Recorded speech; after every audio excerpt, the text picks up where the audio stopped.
This is the huge rise in young people off work driven by mental health issues.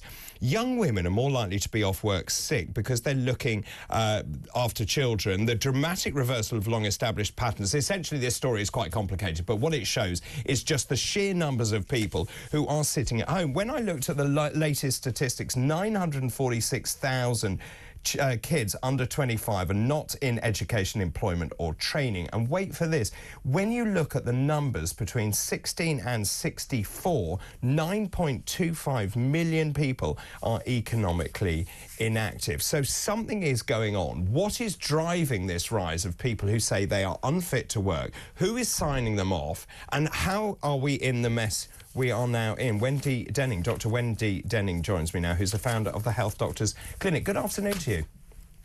Hi, good afternoon. Yeah, it's a shocking statistic, isn't it, in a way? It is. I think we've seen it more, obviously, since COVID. I think COVID is, a great deal responsible for it. For instance, we see that the numbers of people off between the ages of 18 to 24 in 2021 compared to the ones that were off in 2020 has gone up by 10%. It was bad enough anyway at 34% with that group, but it's even gone up 10% in the last few years. So I think we've got a trend that's been aggravated by COVID.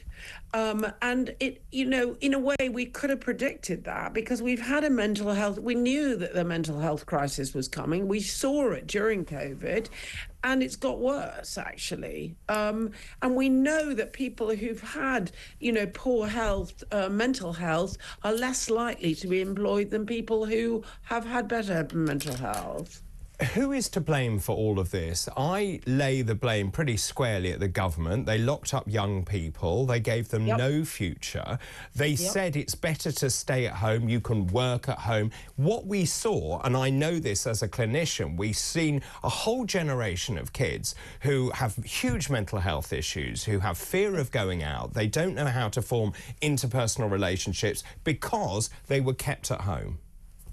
I think that is a big part of it, but we also got to remember that actually kids are increasingly texting each other rather than calling each other. So there is another. So you're putting on top of a generation that does much more by sort of, internet and whatever, and phones. You're putting on top of that the lack of socialization that went on during the epidemic. And I agree with you, a lot of it's to blame with the government, but I would also love to see more strict rules, which are coming anyway, of the use of phones and how that impacts socialization with children. I would agree with that. Let's just look at the 9.25 million people who are economically inactive. Of that, 3.2 million who are long-term sick. Now, you're a clinician.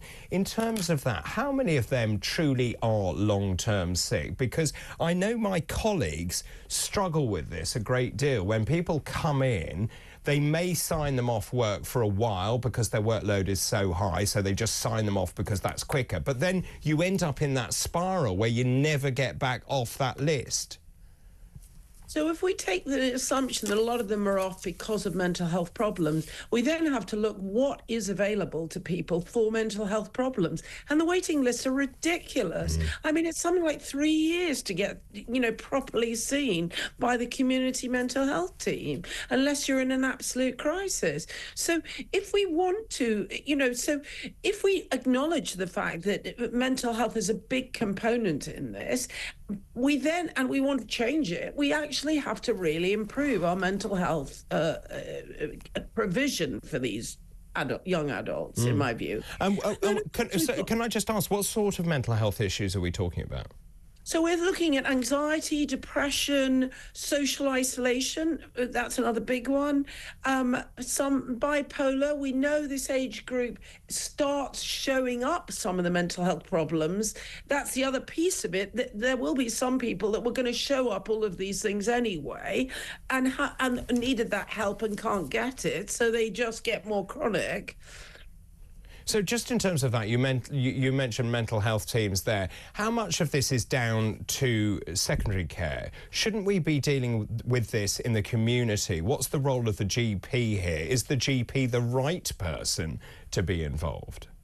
I think of course, the GP has to be involved because they are the people that actually provide that or should be providing that ongoing care, should know the families, should be providing that.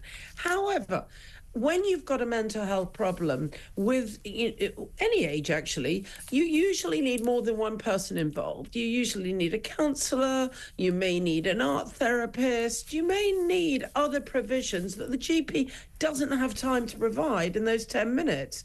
You may also need, it may be a complex situation where the GP doesn't feel that medication at this moment is required and wants a psychiatric point of view. So GPs need backup. And as you know, GPs are hugely under, well, in crisis at the moment. They don't have time to follow every case. So even more reason why GPs need that backup. How much of this sort of is self-perpetuating? So if you are off sick and you have a real reason to be off sick, and if you do get better, there is no motivation to get back into the workplace, or indeed you lose your confidence to get back into the workplace? So years ago, I worked at the Workers' Compensation Board in Canada, and there was a shocking statistic that if you're off work for 6 months, only 50% of people will ever get back to work. And why is that? You've identified it. Lack of confidence. They may loathe their job. That's one thing, and and lack of confidence. I think those are the two things. So if you're going, so you need to, if people aren't in the right situation, and then they haven't got the right education to move to something else, which is the other factor with all of this. That people with mental health problems who are showing up in their adolescent years are not getting good GCSEs, so they have less choices ahead of them.